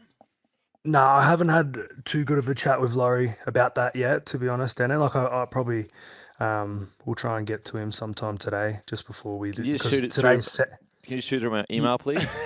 Yeah. You want me to let you know? Yes, please. Yeah. So because I'd say role number 1's probably that hooker. Go on there for Reece when he needs a spell. But if missing Cam Murray and if we need a middle, like I've done that. I do that at the Roosters now. I've done it plenty in my career. It's a position I really enjoy. And then just the biggest thing for me is getting reps in those other spots, where I might have to fill in. So whether that's in the halves or, fullback or centers or whatever it is, I just need to make sure I get enough done there throughout the week. So if anything happens in a game, because rugby league, you just never know what's going to happen. Just try and be prepared for sort of every situation. Sweet. Well, when you get that game plan, just shoot it through, all right? That'll be appreciated. I'll text it to you. Speaking of the halves and being ready for everything, Connor, it was proven last year. Jerome Luai and Mitch got the job done. Now it's Nathan Mitch. How have they been? All reports are they have been inseparable in camp to begin with. I'd imagine that they must be spending a lot of time with each other, trying to, I guess, mesh their personalities, their styles, and what works for them at club level and how that can work for Origin. Yeah, definitely. They've been awesome so far. Like they're just been, 2 of the loudest voices in all the meetings and out there in training today. And yeah, we did a fair bit of stuff around, I guess, that sort of attack stuff today, just how the roles and whatnot will work. But I feel like Mitch had a really good series for us last year, and it's great to get Nathan back as well. We all know how good of a player he is. So. And I think Mitch has sort of spoke about playing more of that 5/8 role, and it's good that he wants to do that. So I'm excited to see, what those two come up with. And we've still got a fair bit of time before, like, a lot of training sessions to work on those combinations. And it's been really enjoyable so far. And don't want to look too far ahead to the game yet, because we've still got a big week and an enjoyable week where you want to, be present for everything. Mate, thanks so much for joining us, bro. Really appreciate it, and can't wait to see you rip and tear. What is it, a week's time today? A week. Oh, How good. How good, mate. Thanks so much for joining us, bro. Appreciate it. All good, boys. Good to speak to you. There you go. See, not all New South Wales Blues are bad blokes. All right, we're gonna head to a break. We'll see you on the other side. Welcome back to the Captain's Run. I had the wrong headset on. I don't know what I was doing. The Scope's leaving us, mate. Just before I go, Kempy, Scope Cup coming up this weekend. You know I'm a Parramatta and Eagles legend. Ooh, they love me at both clubs. Okay. Tommy Turbo, huge game. There we go. 2 or more. Two or more, I've got Tommy 2 or more. Turbo. Okay, I 2 think or he's more. in for a huge game after, obviously, the disappointment not being involved in Origin. Okay, there we go. There's some jam for you. There's some jam. He's dropped the jam off. He's off now. He's off. We don't know where he goes. Where does Scope go? Where does he go? No one knows. Because Alrighty. I'm trying to find Willie Mason, that's why. All right, we're going to head to a break. We'll see you on the other side. Welcome back to the Captain's Run, brought to you by Chemist Warehouse. We're here for Chemist Warehouse. Half-price vitamin sale on now. And also grab your grumpy coffee. Don't forget as well, you can join the Bloke Club. If you join the Bloke Club, go to www.bloke.club. Take you literally 2 seconds. You automatically go on the draw to win a Mazda BT50. No strings attached. Completely free to join. Plus, each month, we do different draws. We do prizes every single month. So make sure to join up. And that's all thanks to Luke Camilleri from Aspley Mazda. Give him a follow, LDC_01. He's the best in the business. You message him Bloke or Aspley Mazda. Bloke, you mention them when you go in, you get a very special end of financial year discount. Alrighty, DCE has been in talks with Sydney Roosters and Dolphins for 2026. After 2 months of speculation, it has been confirmed by DCE that he's spoken to Sydney Roosters and also the Dolphins. He is quoted saying, yes, the Roosters are someone I have spoken to, said Cherry Evans, who will leave Manly at the season's end. But no, nothing has been done yet. I haven't signed with anyone, and that's the part. I've kept that really tight. That's one part that is easy to connect the dots because I haven't spoken to many clubs. I made it clear at the start I wasn't going to waste anyone's time with this process. A Dolphin is one of the sides I have spoken to, but again, nothing has happened. Asked why the Roosters appeals to him as a final destination in his glittering career, Cherry Evans said, even though I have told you who I have been talking to, I don't think it's fair to talk about the other clubs right now while I'm at Manly. I've been trying to be really respectful of them during the whole protest. Sorry, not the process. Not the protest, the process. Interesting that he said, he goes, yes, the Roosters is someone I've been spoken to. He said, I haven't signed with anyone, and that's the part. I've kept that really tight. That's one part that is easy to connect the dots because I haven't spoken to many clubs. I feel like he's alluding to, if I hear leaks, I know exactly where they're coming from. And so that I feel like that was a really interesting, I guess, is it an implication that he's getting leaks from the Roosters or the Dolphins, or like player managers? I'm not sure. But I did find it quite intriguing that he said it's easy to connect the dots because I've only spoken to 2 clubs. What do you reckon, Maestro? I just want this to be over now, Kempy. I just want him to tell us. Obviously he holds all the negotiating power here, right? Because we know he's away from Manly. We know that he's going to be fairly highly sought after. But sooner rather than later, for me as a Manly fan now, I just want this in the bank, ready to go for next year. Everybody's clear on exactly what's happening. And then we can move on with our lives until pre-season next year. Because at the moment, I don't want to put this down to what Manly's slump in form slightly over the last month was. They came back and played well that second half against the Cowboys to get the win, obviously. But the sooner it happens, the better now, I think, for all parties. I love the fact that he's spoken to the Dolphins, though. Yeah. I want him to go to the Dolphins, man. That's the fairy tale, isn't it? Yeah, go. But it's his junior club. You get to go with Katoa. He's already won a premiership before. He's won Origin. I'm sure he's motivated to win another premiership. I really am. Because he's a competitor. But at the same time, it's very different to if you've already won a premiership to if you haven't. And I just think that, you leave a longer legacy by going to the Dolphins. And I also feel, and look, let's say he goes on to the Roosters and he does win a premiership. I don't think he would care about this noise, but there'll be people like, oh, you walked into a stack side or whatever. And so, there is that element of it. I will say, if he goes to the Roosters, the pressure will be so much higher than if he goes to the Dolphins. Like, essentially, and I don't agree with this take, but there have been some pretty, credible pundits in the media that have said anything less than a premiership is a bust if he goes to the Roosters. I personally don't agree with that. However, I do think anything less than a prelim grand final appearance is definitely a bust, and that's a lot of pressure at the end of your career. Look, DCE, he eats pressure for breakfast, but again, it is just another thing to add into the last few years of your career. What do you reckon, mate? Yeah, I agree with that. The other thing is there's a chance to leave, we talk about legacy. There's a real chance to leave a legacy at the Dolphins at the moment. They're rolling in the right direction. It was a tight loss to the Warriors on the weekend, but they're, after that slow start to the season, they've started moving up. They've got some real weapons there. This might be a silly question. Yeah. But what is more of a legacy? If he took the Dolphins and they, made the top 8 and then they went on to win a premiership within the next 2 to 3 years, not with him at the, let's say he's left the club, but he was the one that kick-started it. 100%. Or a premiership at the Roosters. Yeah, Interesting. Of course it's the first one. Of course it is. But the only problem, I guess, with that is he wouldn't be there to actually win it. Like, would he be remembered as, like, the person that kick-started that push? I think you can, when you look in history at players who've moved across and sort of laid down the culture at certain clubs, and you look at those early players at the Storm and what happened there early, and I know they won a premiership early in their iteration and their lives in the NRL, but I think the Dolphins, when all is said and done and that history is written of that club, if they are able to go on and Isaiah Katoa becomes this superstar that we expect him to become, I don't think DCE's influence on that will be forgotten whatsoever. Yeah, and so that's where I find, like, as I said, he's won a premiership already. He's probably going to get offered more money at the Dolphins. Not that he has issues with money. He'd be absolutely loaded by now. And I don't know. I know he may not want to move his whole family up to Queensland. That might be a thing.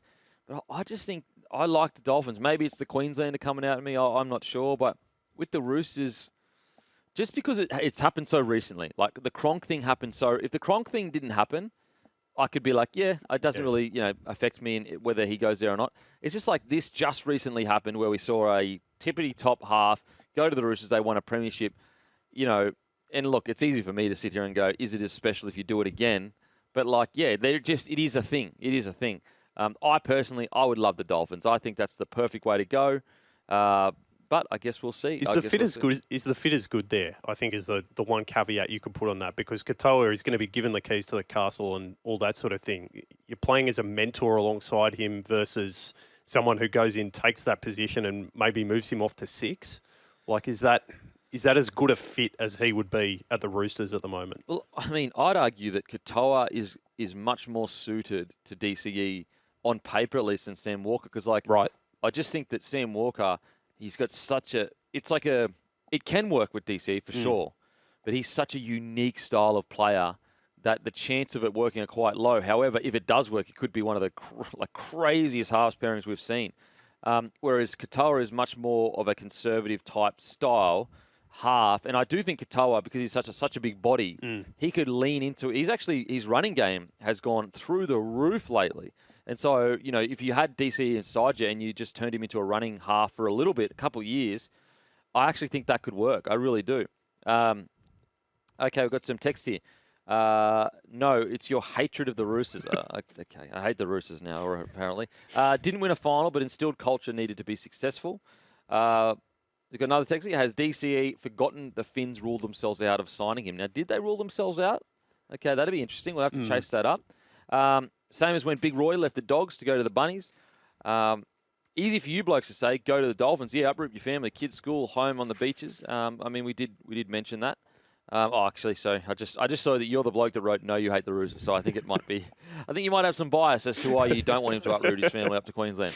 How do you call the Roosters a stacked side? Lol, you're thinking of our old team. Okay, you're telling me that a spine of DCE, Teddy, Sam Walker and Reece Robson is not a stacked spine. With Connor Watson coming off the bench? Connor Watson coming off the bench at 14. Or you could start him at 13. Radley on one edge, Angus Crichton on the other. Then you've got White, who is one of the best front rowers in the competition right now. Then you've got Nwanga Nitawase, who just scored the greatest individual try we've ever seen. You've got Rob Toya, who just made his Origin debut after 10 NRL games. You've got Daniel Tupou, one of the most underrated wingers of the modern era of rugby league. I think it's stacked. I think it's a stacked side. Got another text here. Kempy, the last time Manly made a grand final was 2013. Last one was in 2011. DC wants a grand final before he retires. That's fair. That's fair. Like, if his priority is to win a grand final, he absolutely should be going to the Roosters. Like, the Dolphins are not near a grand final, at least for another 2 or 3 years. Ben Kennedy to Manly work, that's from Dan. As in Ben Kennedy's impact, and then after they left, they obviously went on to win all those premierships.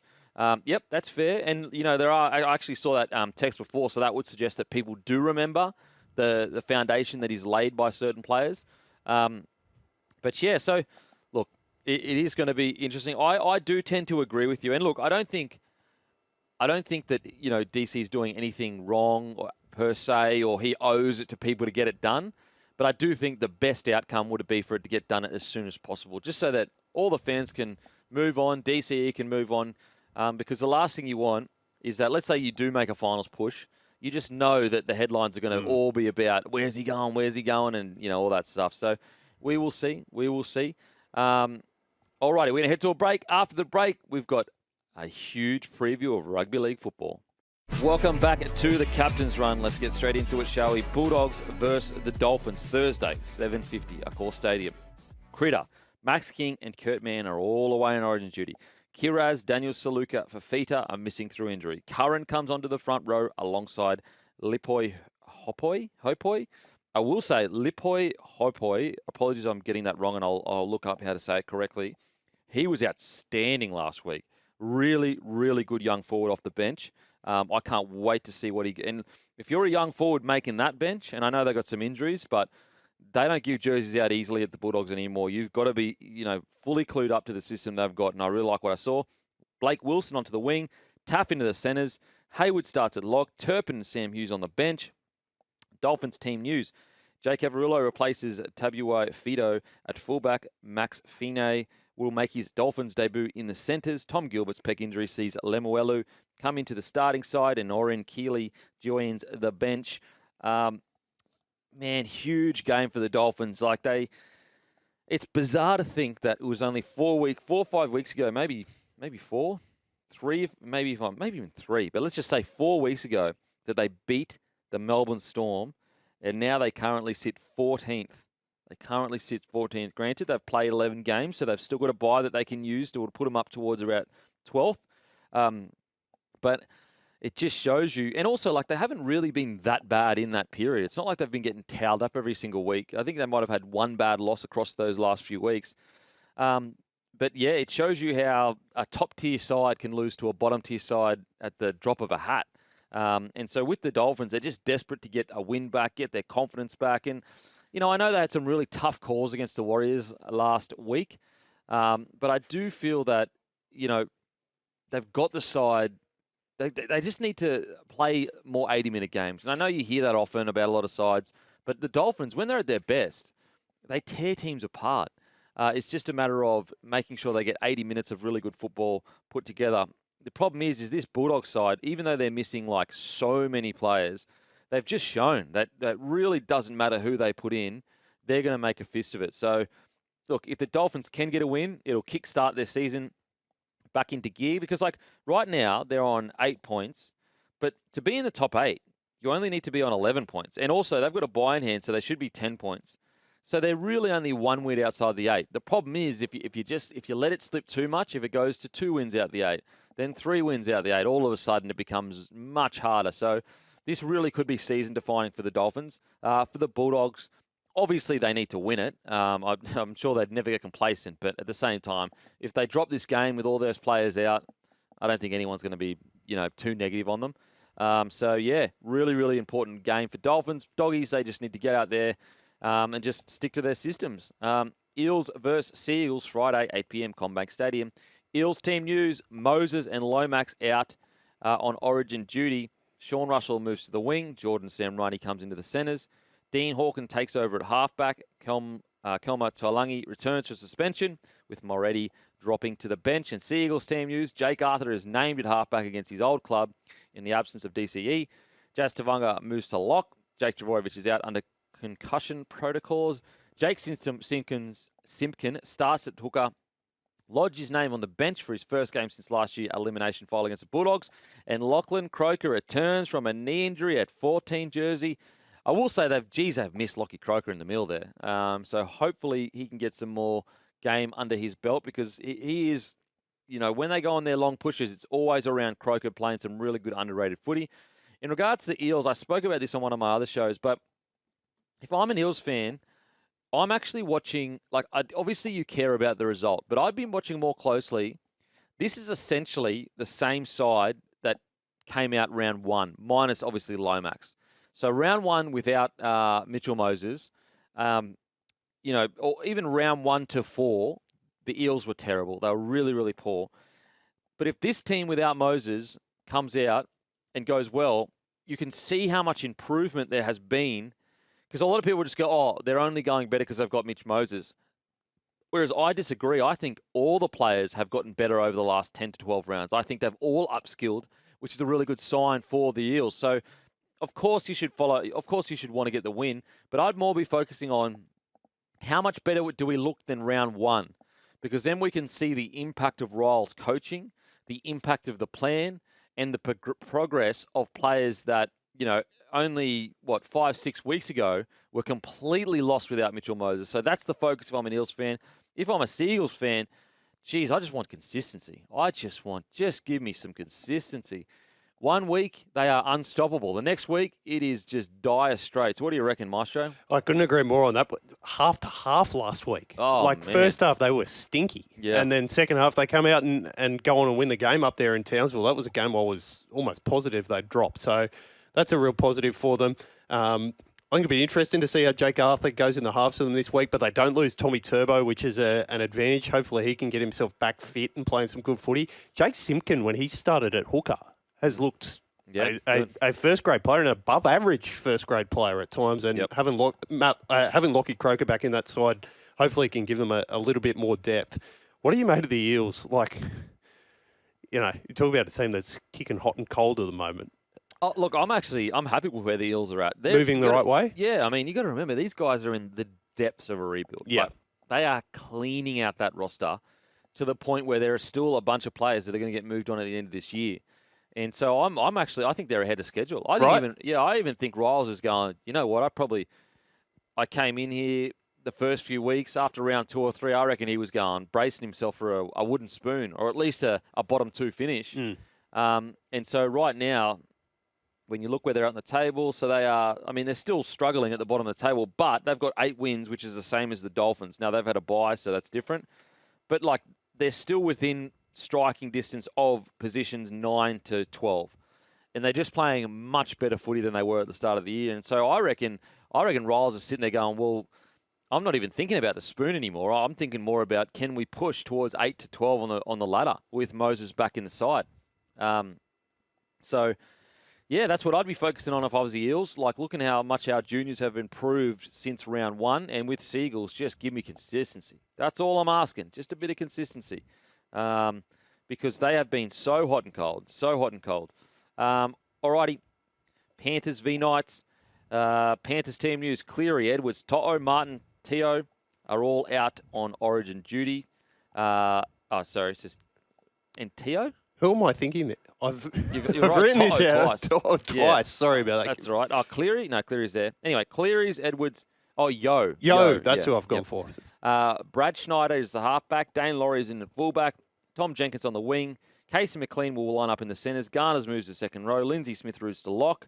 Matt Eisen, who starts at proc, with Luke Summerton, Ricky and Patea. Jack Cole named on the bench. Knights team news. Fletcher Sharp shifts to fullback in the absence of Kalen Ponga. Tyson Gamble moves to 5'8" with Jack Cogger, taking the halfback spot. Kyle McCarthy is named for his second game in the centres. Dylan Lucas returns to back row, dropping Thomas Kant to the bench. Leo Thompson returns from a head knock to replace Daniel Saifiti. Man, I hate to be harping on this, but Maestro, why the hell is Fletcher Sharp being moved to fullback? Please explain to me. Yeah, that's weakening a strength to strengthen a weakness, right? With Kalen Ponga out in this situation, he's been one of the bright spots playing through the middle of the field. There's been, all the noise around Jackson Hastings as well. Still can't get into this team. He's been named amongst the reserves. Where is the Knights' attack coming from? It's the question we've been asking all year. I don't get, the whole issue at the Knights has been chopping and changing of halves pairing. Then as soon as KP goes, you move your 6 to fullback, and then it doesn't make any sense to me. I don't get it. Surely you keep. What if he goes well? Caitlin Ponga is your fullback. Yep. So why would you put the guy that you want your long-term 6 to be back at fullback instead of giving a reserve grade fullback an opportunity? And maybe there's injuries or whatever, but surely there's an outside back in your squad that you can give an opportunity, put him at the back there to give Fletcher Sharp more reps at number 6. I do not get this.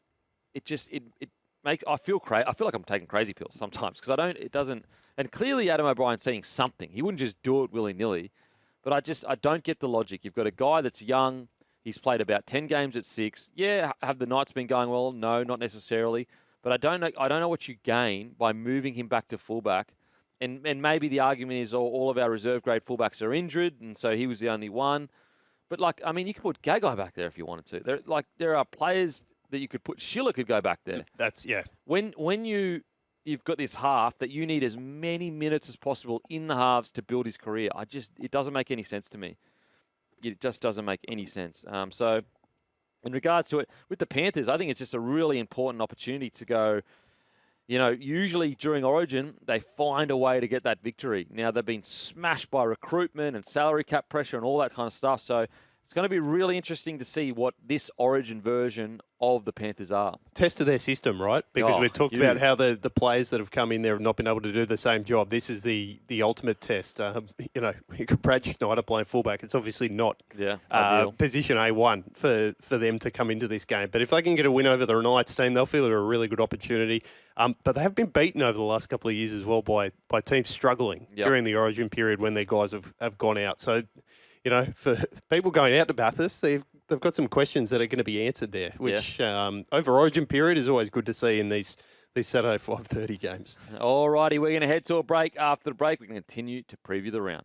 All righty, welcome back to the Captain's Run, brought to you by Grumpy Coffee. Head to grumpycoffee.com.au. Get your Grumpy Coffee today. Coffee that turns that frown upside down. Okay, Roosters team news. Crichton, Watson, Collins, Toya, Lenu.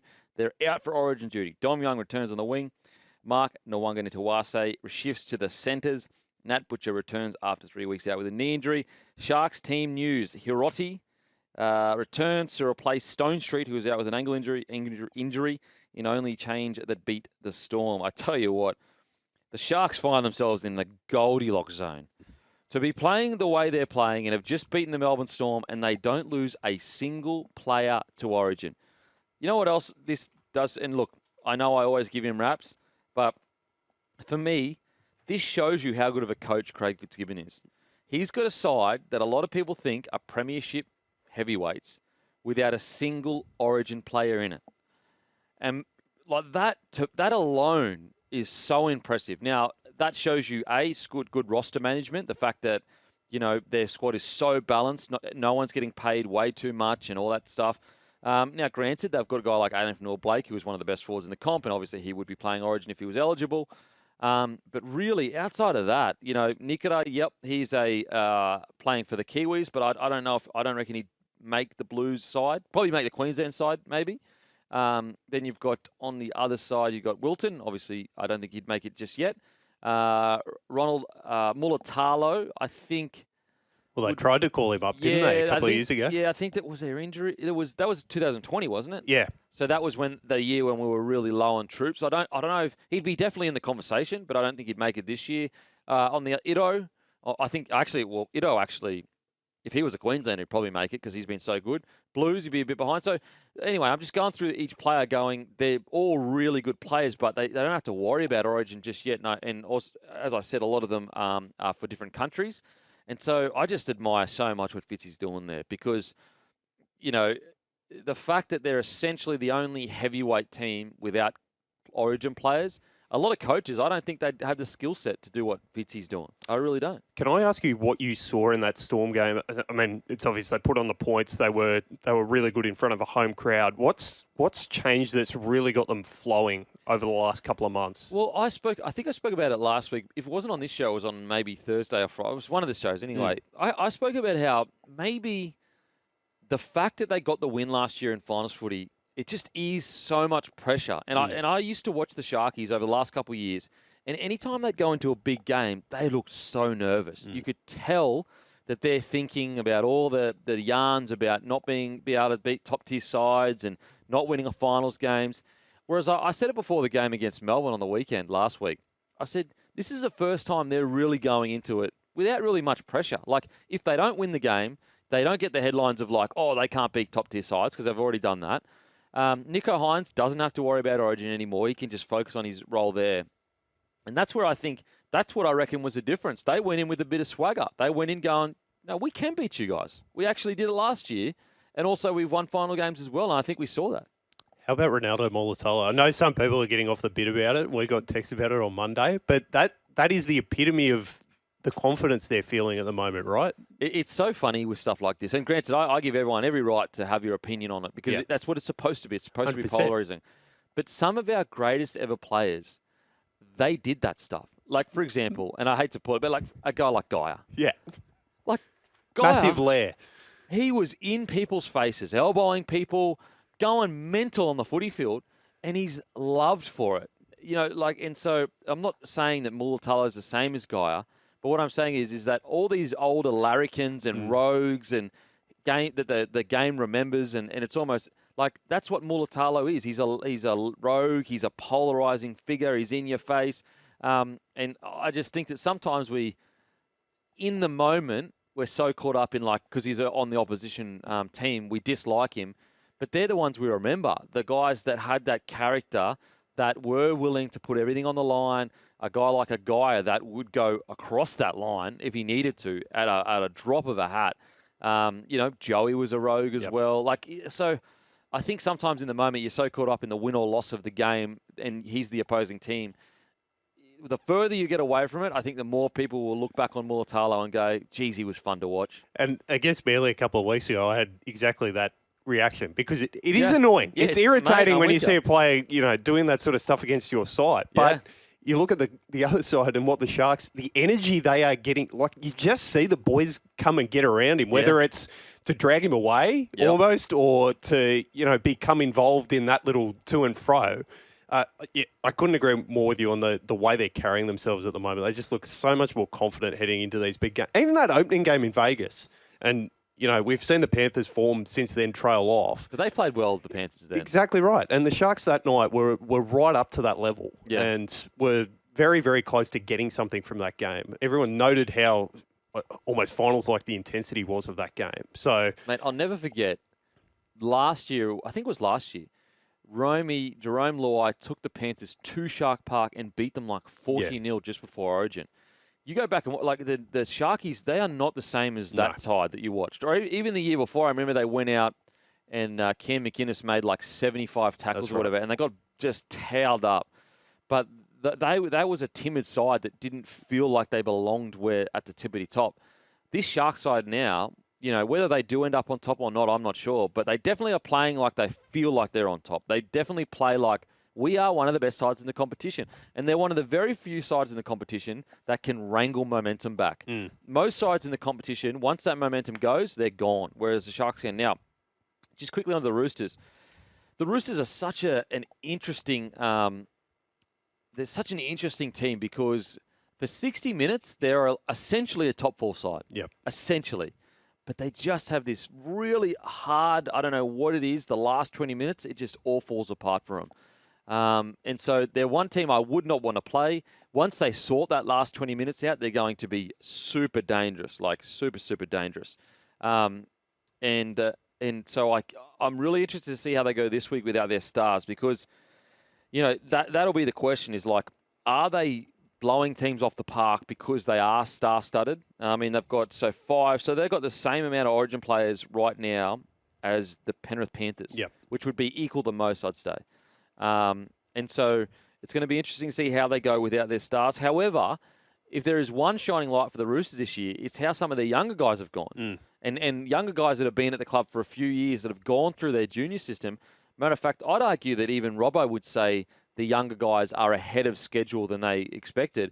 Because look at all, like they're moving people on and they're freeing up salary cap. A lot of people think that's all just for DCE. I don't think it's for DCE at all. I think they're freeing up space to lock down all those young forwards, like Feketi. Apologies, I'm forgetting his name, but the guy that he was a concreter, he got upgraded. White will need to be upgraded. Yep. He's not a premier front rower yet, but he's become a top front rower. Like you'd put him in the top 10 this year form wise. So he's going to need an upgrade, which is going to be anywhere from $600 to $800K a year with the new salary cap. And so, yeah, I understand. Yes, the Roosters always cop their flack because they recruit so many big-name players into the side. But they don't get enough appreciation. They do develop juniors from a certain age. You go back and you look at the Boyd Cordners, the Orbos, the Friends. Like those guys were all brought through at the same time. And at the moment, they've got a couple of young forwards that are coming through. And also Hugo, the half, that are coming through that have developed really, really well. So this will be a real test of their youth. All righty, we're going to head to a break. And we're going to come back after break and continue to preview some rugby league football. Welcome back to the Captain's Run. And I just want to say this with my chest, my heart, and my soul. My soul. Not enough love is getting put towards the Warriors-Raiders game. We're talking about a top-of-the-table clash with two super aggressive forward packs, fast outside backs. Not enough hype or love is about it. I get it. They're missing one or two players. I get all that. We're talking about a top-of-the-table clash, Sunday 4 p.m. It doesn't get much better. A sold-out Warriors Stadium. Get your soul out, get your heart out, and get around it. There's not enough talk about it. I get Origin takes up the oxygen. I do. I really do. But I've got to tell you, if this was two Sydney clubs or a Sydney and a Queensland club that were on top of the table together like this, both on equal points if you're given their buys, there'd be huge talk about it. Bulldogs versus Broncos was a huge talking point. And they weren't even, Broncos were coming like fourth or fifth. Give this game some love. It is a bloody big game. It's a huge game because also, I think it was a week or so ago, like the Warriors were like double the price of the Raiders to win the premiership. And I was like, I think the Raiders, they came down to like $14-15. The Warriors are out at 30. This is a top-of-the-table clash with a explosive forward packs against each other. The Raiders are missing Hudson Young, obviously, and James Fisher-Harris and Barnett are gone. So that's two big outs. But the Warriors have proven that they can play without key players. So get some hype for this game. This is a massive, massive game, a huge clash. It's going to be super aggressive. No one's going to take a backward step. I cannot wait for it. Now, Bunty Afoa returns from a knee injury, and Jackson Ford is back from concussion. Replace James Fisher-Harris and Mitch Barnett in the front row. Sasangi replaces Huddy Young. 20-year-old Noah Martin with one of the great mullets all time, Noah Martin, set to make his NRL debut off the bench. And I tell you what, listen, all year I've been like, okay, this is the week the Warriors aren't going to be able to, play top tier without a key players. This is the week. Every game it happens, they miss a key player, I say this is a week. This is truly the week where I go, maybe it's too far. Both Mitch Barnett and Fisher-Harris missing. Maybe that is just too much of both of your captains not being in the starting side. But the Warriors have proven me wrong so many times that they will continue to play good footy. It doesn't matter who's wearing the jersey. Maestro. Well, I can't follow that. You've given my line was good. Oh, this is a sneaky good game. You've just given it the biggest rap of all time. The Warriors have lost one game since that opening loss to the Raiders in Las Vegas, which is just remarkable. They come into this game 1.5 favourites. Like, who would have had that after that first up loss? Well, they were terrible over in Las Vegas. But I'm very interested to see how they back up here, Kevy, because we've talked about all the travel. And now we've got players that, like, they've negotiated that period where they haven't been home.